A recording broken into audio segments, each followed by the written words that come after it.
Hello viewers, আসসালামু আলাইকুম। Welcome back to my channel. সবাই কেমন আছেন? আশা করি সবাই অনেক ভালো আছেন। দূরে এবং কাছে যে যেখান থেকে আমার এই ভিডিওটি দেখছেন তাদের সবাইকে জানাই অসংখ্য ভালোবাসা, অসংখ্য ধন্যবাদ। তো নতুন আরেকটি ভোরের সূচনা। তো আজকের সকালটা দেখুন অনেক সুন্দর দেখা যাচ্ছে, বাইরে কুয়াশা। এখন প্রায় 6টা, সাড়ে 6টা বাজে। তখন আমি উঠেছিলাম ঘুম থেকে। ওঠার পর মনে করেন যে কুয়াশার জন্য সারা বাহিরে একটা মনোরম পরিবেশ আর কি। তো একটু ভিডিও ক্লিপ করলাম। তো ফজরের নামাজটা আদায় করে তারপর আমি গ্লাস খুলে বাইরের দৃশ্যটা দেখছিলাম। আর এই বাতাসটা আমার এত ভালো লাগে।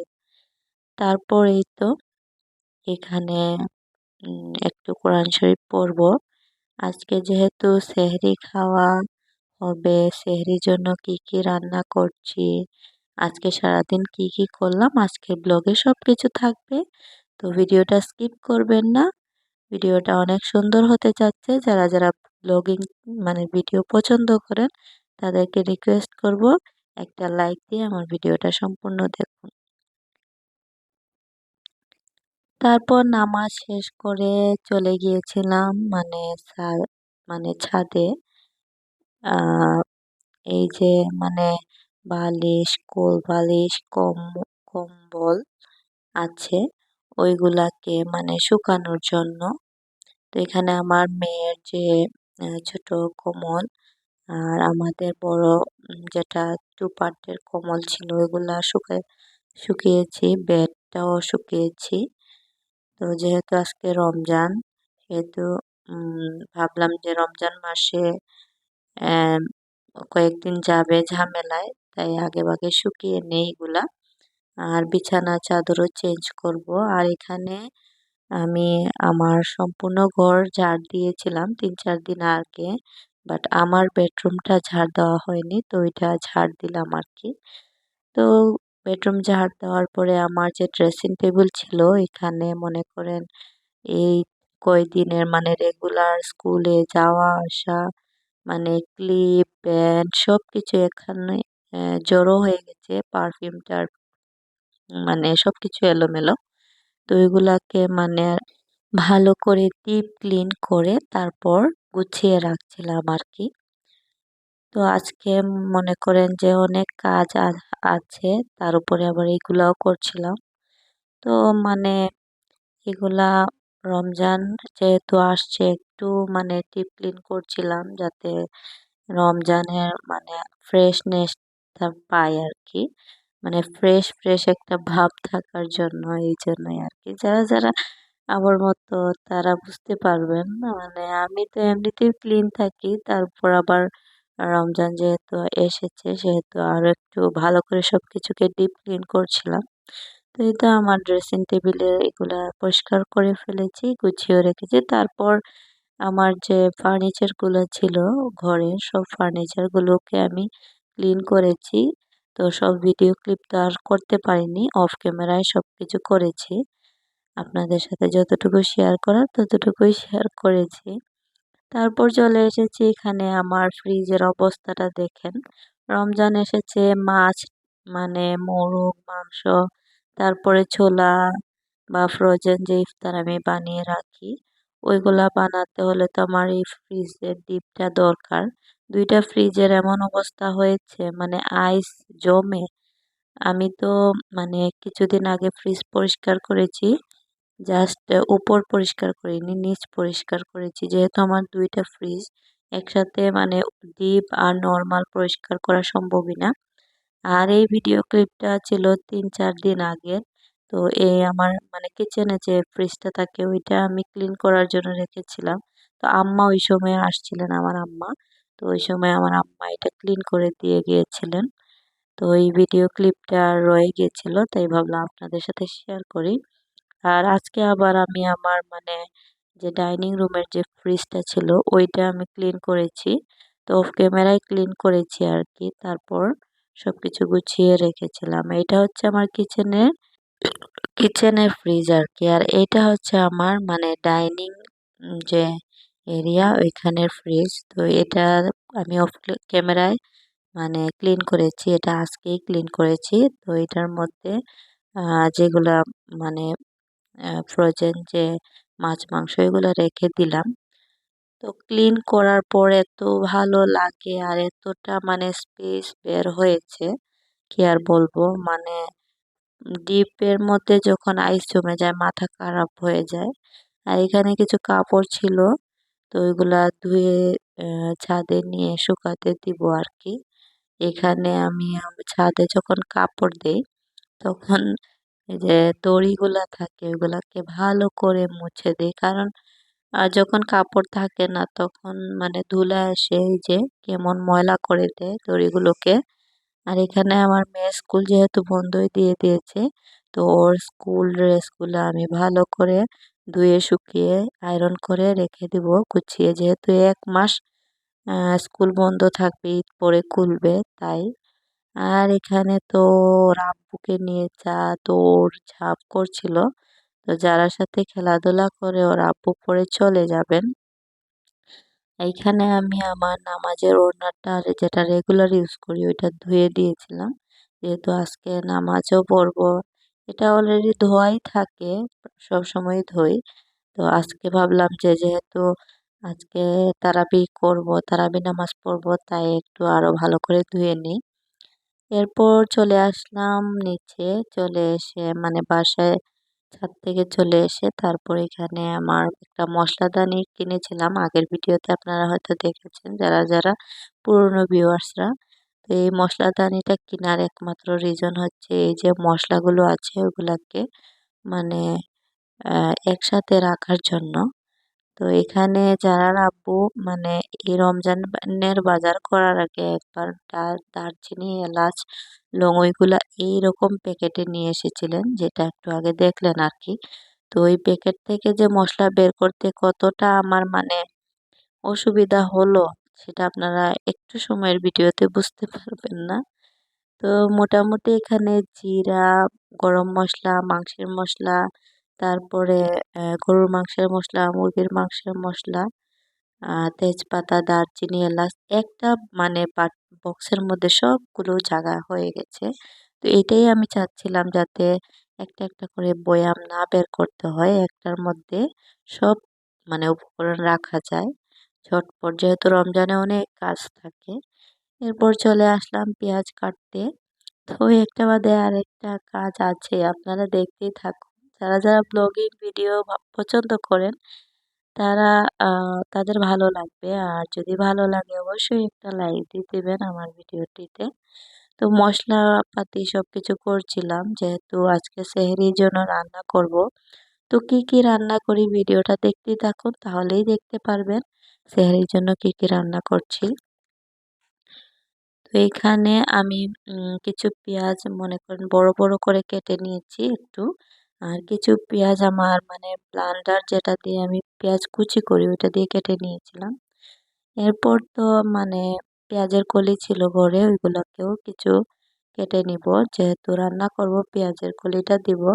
আর এখন তো পেঁয়াজের কলিটা পাওয়া যাবে, তাই যতদিন ব্যবহার করা যায় ততদিন আর কি খাওয়ার মধ্যে একটা আলাদা টেস্ট আসে, মানে রান্না করলে পেঁয়াজের কলি দিয়ে।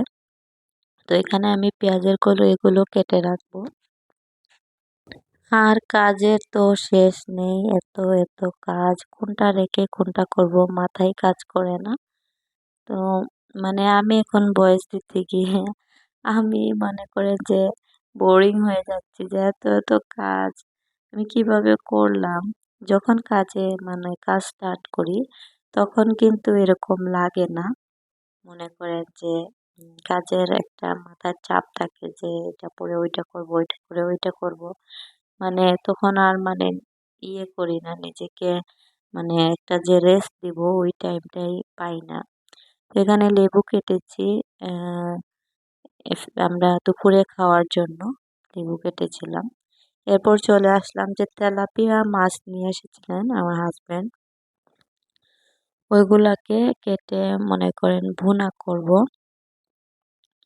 সেহরির জন্য আর কি। তো এগুলাকে আমি মানে একটু ২ টুকরো করে করে ভুনা করব একটু বড় থাকার জন্য আরকি। আর পুরোটা আস্ত যদি দেই তাহলে আবার মানে খেতে ভালো লাগবে না, মসলাটাও ঢুকবে না। তাই আমি এইভাবে করি ভুনা করলে।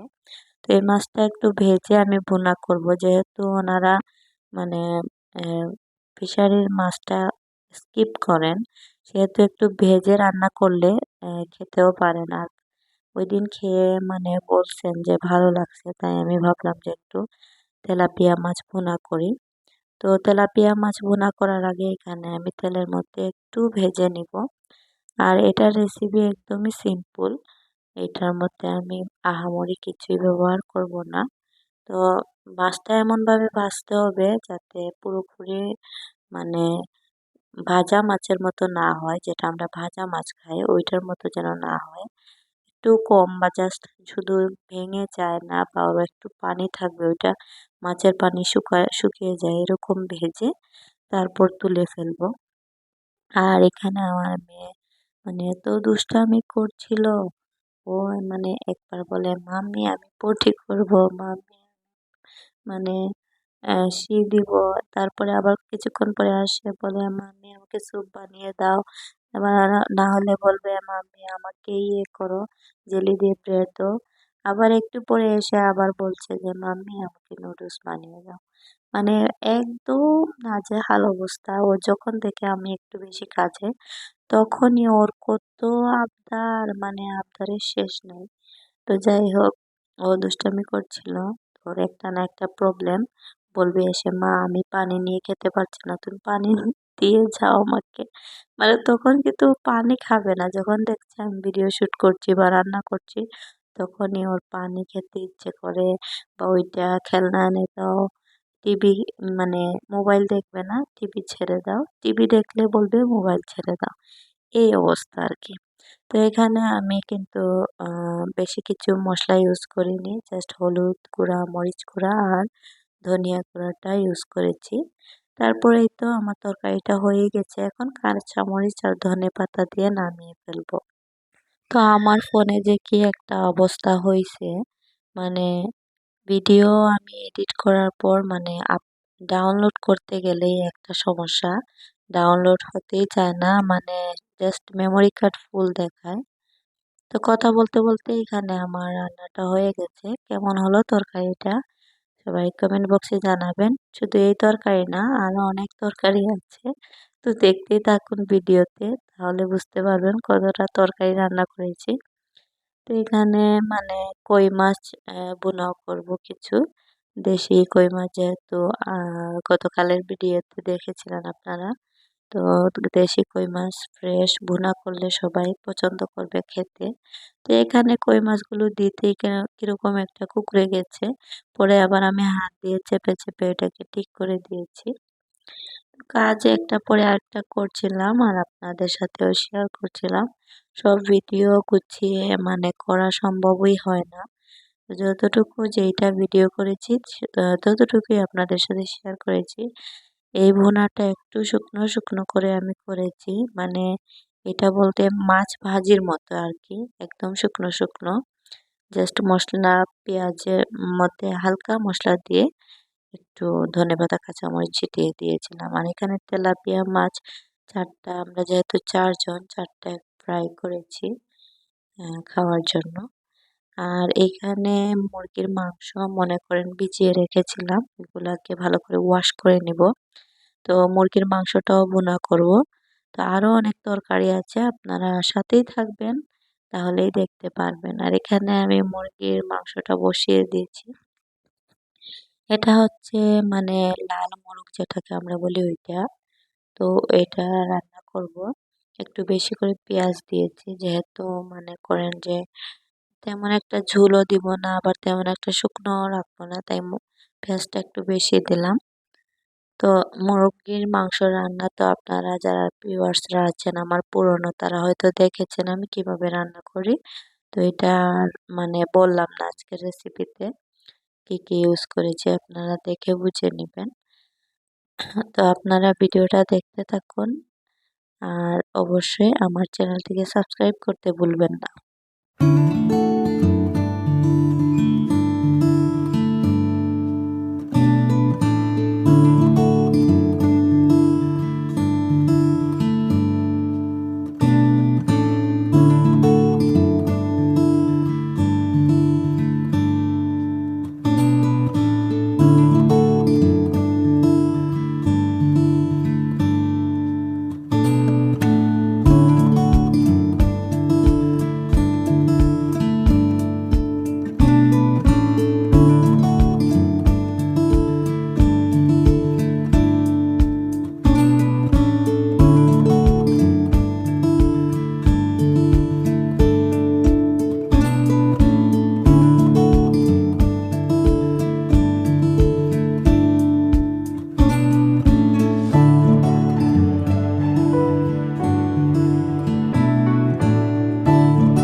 তো এখানে আমার মুরগির মাংসটা রান্না শেষ, তো কাঁচামরিচ দিয়ে নামিয়ে ফেলবো। আর এখানে কিছু মাছ আমার হাজবেন্ডের বন্ধু এনে দিয়ে গেছেন দুপুরবেলা। তো ওনার মনে করেন যে ওনাদের বিলের মাছ এগুলা। তো বাড়ি থেকে এসেছে। তো সব বন্ধুদেরকে দেওয়া হয়ে গেছে। তাই যারা আব্বুকেও দিয়ে গেছেন। তো এখানে বিলের মাছ তো এগুলা অনেক ফ্রেশ মাছ ছিল। তো এখানে আমার আম্মার পাশের বাসার আপা যিনি মাছ আনলে মানে কাটতে সাহায্য করেন উনি, আর আমার শাশুড়ি এখানে কাটছিলেন বসে বসে। আর আমি অন্যদিকে গরুর মাংস ভুনাটা বসাচ্ছিলাম। তো ভাবছিলাম যে কাজগুলো সেরে একদম মানে ফ্রেশ হব, হয়ে নামাজটা পড়বো আর কি তারাবির জন্য। তো এখানে আমি যেভাবে আর কি মাংস বসাই, গরুর মাংস হাতে মেখে ওইটাই মনে করেন যে এখানে এভাবে বসিয়েছি। তো যারা আমার গরুর মাংসের রেসিপি দেখতে চান, নতুন যারা ভিউয়ার্স আছেন দেখে আসবেন, আমার চ্যানেলে দেওয়া আছে। এখানে আর আমি বললাম না। তো ফোনের মধ্যে আগে যে বলছিলাম যে কি একটা হয়েছে, মানে কোনো ভিডিও মানে এডিট করার পর ডাউনলোড করলে ওইটা ডাউনলোড হতে এতবার সময় নেয়, মানে জাস্ট মেমোরি কার্ড ফুল দেখায় কিন্তু মেমোরি কার্ড খালিই থাকে, কিন্তু ডাউনলোড হতেই চায় না। আর অন্যদিকে তো আমার গলার অবস্থা একদম কাহিল। তো কি আর করার, মানে একটা না একটা সমস্যা লেগেই থাকে। তো এখানে জারার আব্বু কিছু মানে শসা, গাজর এগুলা নিয়ে এসেছিলেন। এগুলো আমি আবার এয়ারটাইট বক্সে রেখে দিচ্ছিলাম। আর কিছু ফলমূল নিয়ে এসেছিলেন যেহেতু ইফতারের সময় খাওয়া হবে, আর এমনিতেই ফলমূল নিয়ে আসেন। আর ইফতারের জন্য স্পেশালি আরো মানে একটু বেশি করে নিয়ে এসেছিলেন। তো এখানে আমি বক্সের মধ্যে কিছু ফলমূল রেখে দিব, আর যেগুলা থাকবে এক্সট্রা ওগুলা মানে পলিথিন ব্যাগেই রেখে দিব আর কি। তো কাজের মনে করেন যে শেষ নেই, একটা পরে আরেকটা কাজ লেগেই আছে। তো আমি এগুলা না গুছিয়ে তো মনে করেন যে নামাজটাও পড়তে পারছি না। তো এগুলা আমি মানে গুছাচ্ছিলাম। আর অন্যদিকে আমার মেয়ে মানে কান্না করছিল, ওকে মানে কোনো কিছু বানিয়ে দেওয়ার জন্য। আসলে ও একদমই খেতে চায় না। তো যেকোনো কিছু বানিয়ে দেওয়ার পর দেখা যায় ওইটা ফেলে দেয়। তো বললে আরেকটা বানিয়ে দাও, এরকম করতেই থাকে। তো এখানে দেখুন একটা বড় বেগুন নিয়ে এসেছিলেন আমার হাজবেন্ড। আমি বলেছিলাম যে বেগুনি করব ইফতারের জন্য, তাই এত বড় একটা বেগুন নিয়ে এসেছেন। তো এখানে আমি যে বলেছিলাম যে ভালো মানে খেজুর আনার জন্য, তো উনি এগুলা খেজুর এনেছেন ভালো দেখে। তো খেজুরগুলা এত মানে সফট আর ভালো ছিল। তো এখানে আমি কাঁচের বয়ামের মধ্যে খেজুরগুলা মানে রেখে দিব, যাতে ইফতারের সময় বের করতে সুবিধা হয়। তো আমরা মেবি ২টা করে মানে খেজুর খাই। আর এইখানে আমি মানে ২টা বয়ামের মধ্যে রেখে দিয়েছি, আর কিছু রয়ে গেছে পলিথিন ব্যাগে। তো এগুলা খাওয়া হয়ে যাবে ২-৩ দিনের মধ্যে, আর এগুলা ফ্রিজের মধ্যে রেখে দিব। এরপর তো ঘর-দোর ঝাড় দেওয়া তো শেষ, আমার সব কাজ শেষ, রান্নাবান্নাও। তাই ঘরটাকে একটু মুভ দিয়ে দিব। সব রুম মানে বাসার যতটা রুম আছে, ড্রয়িং ডাইনিং সবকিছু ভালো করে মুভ দিয়ে দিচ্ছি। মানে এই যে মুভ দেওয়াটা একদম লাস্টে দিলে কি হয় মনে করেন যে আর ময়লা যে তেল চিটচিটে ভাব রান্নার ওইগুলো আর থাকে না। আমি একদম লাস্টে মুভ দেই। তো মুভ দেওয়ার পরে এরপরে চলে আসলাম আমার বেডরুমে। বেডরুমে এসে বেডশিটটা বিছাবো। যেহেতু বেড শুকিয়েছে, আর আজকে মানে সেহরি খাবো, তারাবির নামাজ পড়বো। তো তার জন্য আর কি যে বিছানার চাদরও চেঞ্জ করলাম। সবকিছু একদম ফ্রেশ থাকবে। রমজানের একটা ভাইব মানে পাচ্ছিলাম তখনই। মানে এত ভালো লাগছিল। রমজান চলে আসছে দেখতে, দেখতে। আমার কাছে মনে হয় যে রমজান এই তো সেই দিন গেল। আবার যেমন তাড়াতাড়ি চলে আসছে। দিনগুলা তাড়াতাড়ি চলে যাচ্ছে। মানে সব মিলিয়ে মনে হচ্ছে যে মনে হয় কিছুদিন আগে রমজানটা গেল, এরকম লাগছে। আমার যেরকম লাগছে আপনাদেরও কি সেরকম লাগছে? যদি এরকম লাগে অবশ্যই কমেন্ট বক্সে জানাবেন। আর সবাইকে রমজানের অনেক অনেক শুভেচ্ছা। রমজান মাস একটা রহমতের মাস, বরকতের মাস। রমজান মাস মানে একটা আলাদা একটা ভাইব। তো বিছানা চাদর মানে বিছানোর পর চলে আসলাম কিচেনে আবারও। সন্ধ্যা হয়ে গেছে আর আমার মেয়ে তো ঘ্যান করছিল, আম্মু কিছু খাবো কিছু খাবো। তো কি বানাবো আবার মানে আম, যেদিন আমি মানে নুডলস বানাবো প্ল্যান করি ওই দিন ও নুডলস খাবে না। তো এখানে আমি মেকারনি মানে করব বের করেছিলাম, সেদ্ধ দিয়ে বসিয়েছি। কিন্তু ও মনে করেন যে মেকারনি খাবে না। তো ও কি খাবে, ও ব্রেড এগ দিয়ে ফ্রাই করে দিব ব্রেড, ওইটা বলছিল। তো এটাও খাইনি। মানে এমন অবস্থা করে, যেহেতু মানে কিছুদিন আগে অসুস্থ ছিল আর এখন উল্টাপাল্টা করছে, একটু ভালো হলে এরকম করে। তো এখানে আমি একটা প্লেট নিয়েছি, এটার মধ্যে মনে করেন টিস্যু পেপার দিয়ে দিলাম। তো আগে ভাগে কাজ গুছিয়ে করলে আর ঝামেলা হয় না, যেহেতু এটা তেলে ভাজবো মানে ডিম দিয়ে। তো সেহেতু তেলটা থাকবে ব্রেডের মধ্যে বেশি, আর তেলটা শুষে নেওয়ার জন্য আমি টিস্যু ব্যবহার করি আর কি। তো এখানে ডিম দিয়ে ভালো করে ডিমের সাথে চিনি আর দুধ আমি মিক্স করে এই ব্রেডটা ফ্রাই করি। তো এখানে ভালো করে মিক্স করে তেলের মধ্যে মানে ওলট পালট করে দিচ্ছিলাম, আর তখন একটু পুড়ে গিয়েছিল। দুইটা ব্রেড একটু পুড়ে গিয়েছিল। তো যাই হোক কি আর করব। এদিকে আমি মানে রান্না মানে সরি নাস্তাটা বানাচ্ছিলাম, অন্যদিকে যারা আবার ওর মনে করেন যে কি যেন বলছিল, আমাকে ডাক দিচ্ছিল, ওই জন্য গিয়েছিলাম। আর এসে দেখি মানে ব্রেডটা প্রায় পুড়েই গিয়েছে। তো এই অবস্থা আর কি, চলছে দিনকাল এইভাবেই। আর আজকে তো এত ভালো লাগছে মানে আমি মানে বয়সটা দিচ্ছি, আমার কাছেও ভালো লাগছে যে একটা রমজান যে চলে আসছে, আমার ফেভারিট একটা মাস এটা। আর শীতের দিন মানে শীতের যে সিজন ওইটা আমার ফেভারিট, আর রমজান মাসটা হচ্ছে আমার ফেভারিট। তো এখানে ম্যাকারনি রান্না করব। তো আমার হাজব্যান্ড আবার চলে আসছেন, ওনার নামাজে যাবেন। তো সন্ধ্যা তো হয়ে গেছে, আর সন্ধ্যার নাস্তা এখনো বানানো হয়নি। আর এটা তাড়াহুড়ো করে নাস্তা বানিয়েছিলাম, মানে ম্যাকারনি যেটা বানিয়েছিলাম। তো এটা বানানো মানে আর ভিডিও শুট করিনি, তখন তাড়াহুড়ো লেগে গিয়েছিল। তারপরেই তো চলে আসলাম মানে করতে সেহরির জন্য, মনে করেন টেবিল গুছানোর জন্য। তো টেবিলটা গুছিয়ে আমি নামাজটা পড়তে যাব।